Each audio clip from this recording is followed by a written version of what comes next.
Bon, les propos de Christophe Castaner sont méprisants et lamentables.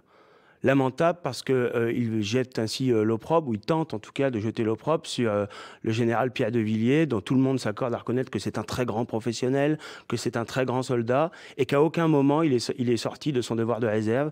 Il a eu raison de s'exprimer à huis clos devant des parlementaires, c'était son rôle, pour dire que les coupes budgétaires qui étaient programmées n'étaient pas acceptables. Il était parfaitement dans son rôle. De le mettre sur la place publique quand même, un peu sur son blog, oui. dans un article du Figaro. Non, mais c'est parce qu'il a été ensuite accusé, il s'en est expliqué, c'est normal qu'il puisse quand même répondre aux accusations dont il fait l'objet.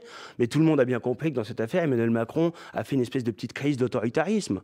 Et il s'est comporté comme un petit caporal face à un grand général. C'est quand même ça la réalité. Le général de Villiers a pointé évidemment une incohérence flagrante, à vouloir, à prétendre de la part du gouvernement et d'Emmanuel Macron avoir un outil de défense performant, et en même temps à rogner considérablement ses capacités, c'est-à-dire à avoir des effectifs et des moyens qui ne sont pas à la hauteur des ambitions de la France. Et quand on joue avec la sécurité des Français en baissant les moyens financiers de la défense ou de l'intérieur, eh bien, on ne se comporte pas comme un chef d'État digne.